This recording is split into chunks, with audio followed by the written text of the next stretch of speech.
Hey, Jerry. Hi. Hi, Imma. Hi, Imma. Hi. I need questions. You don't need questions. You're a bright woman. Generate them.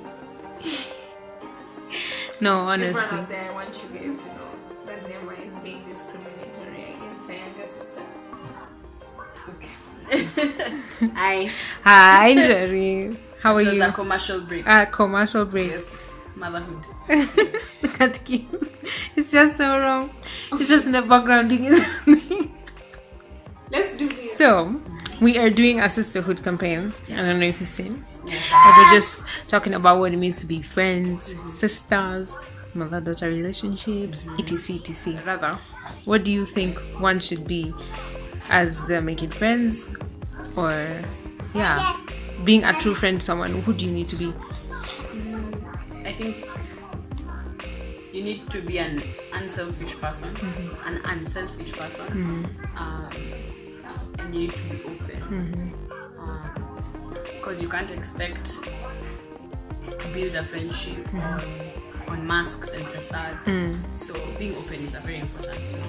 So being able to be more giving, and then you will receive. You're 19, you're a mother. How is that working for you? How do you feel about that? How's that changed your life? You're also married. First of all, how long have you been married? 3 years. Yeah. I wish I could put into words what it's been like. I mean, I wish I could sum it up into one word. But I'll try. It's been challenging. Not just in the sense of it being hard, but in the sense of it requiring a different version of it. And what have been the biggest highlights for you?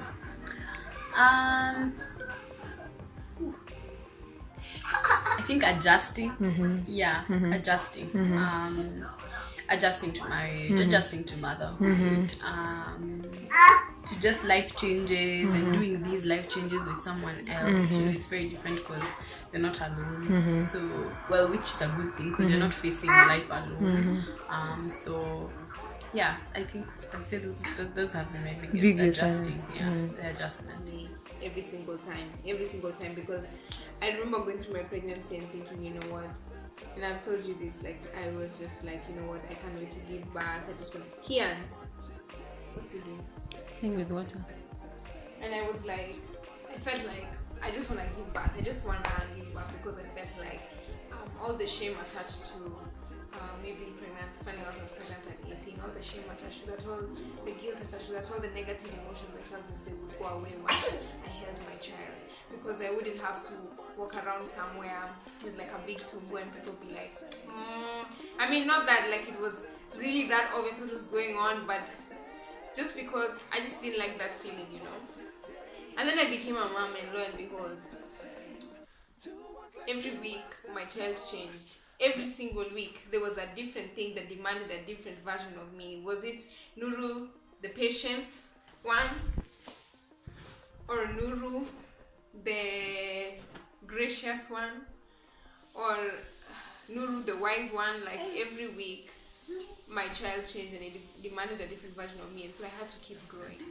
If I could take you back to now you're married, then you are dating, and then you are single. What has been the biggest, there's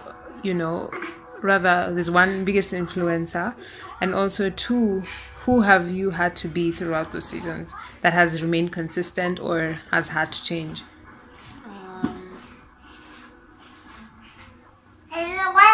I've had to be a firm believer. A believer of hope and faith, having a strong faith. That's something that I've really had to push myself on being constant, because I think obviously because of the negative circumstances that were there when I found out I was pregnant, I sort of moved into from a bad place to a really good place, like in an instant, in terms of I decided I'm gonna do this. From the moment I decided I'm gonna do this, my life changed and I accepted my new identity, and I wrapped my whole entire identity around being a mom, because that's who I felt I was required to, that's who I was required to be at the time. But then the challenge has been now, as my child is growing and now reaching the point where he can now crawl on his own and do things, and he's getting his independence, then it's begging the question of who I am, who is Nuru apart from this, who is Nuru apart from being a mother. And I guess that's normally a challenge for every mom, but for me it seemed, I guess, more difficult because there's no Nuru that I can look back to and be like, okay, yeah, you, hey, let's pick up where we left off. Because it's not easy. If you, I mean, I've been through so much, so many things, so many different things in my life. But I think the one thing that's remained constant is being a firm believer. I mean, for me, there's no other answer other than Jesus. You can tell me what and what. Me, I think I'm one person who has seen his work in my life. Like, I can't give glory to anyone else. The Nuru that was before I got pregnant was not someone I want to be again. And so I feel like in finding my identity again as a mom, I have nothing to go by. Does that make sense? I have nothing, not even a few things to be like, oh yeah, I remember that, you know, like, oh, let me go back to doing that, because now my life has completely changed. And so the biggest thing that I've had to do now is to go back to God, because he's the one who knows me the best, and ask him, okay, so who do you say I am? Who am I for real? Because then if I'm not careful, then I'll drop my identity so much in being a mom as a whole, and yet that's not me in my entirety, you understand? And then it will put me in a place where then I'm feeling lost. Does that make sense?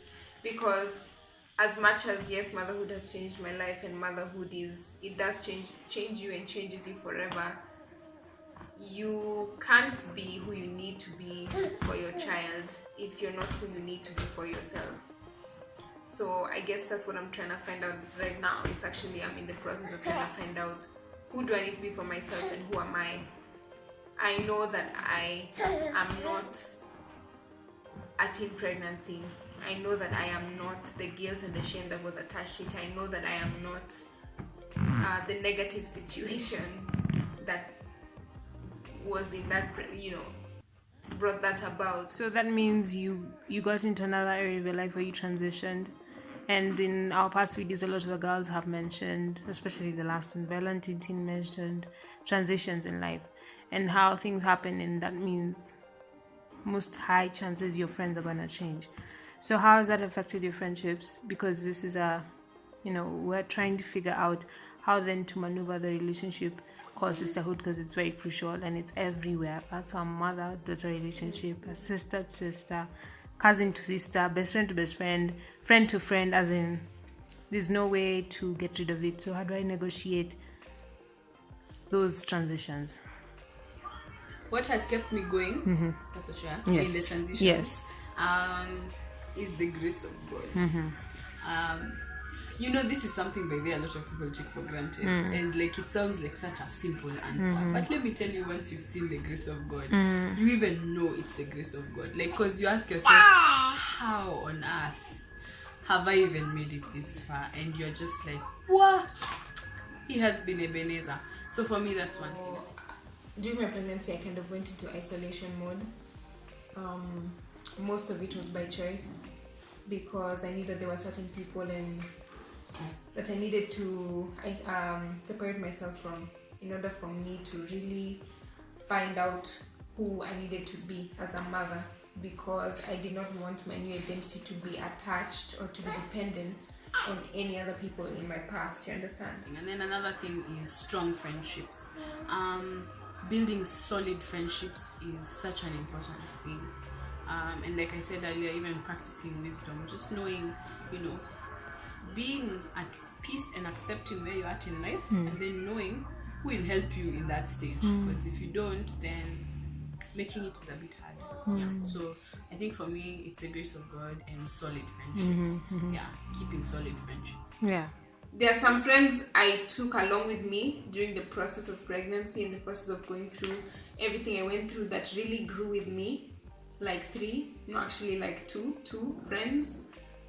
And those were necessary for me because when all else failed, they were the core. They were the core of.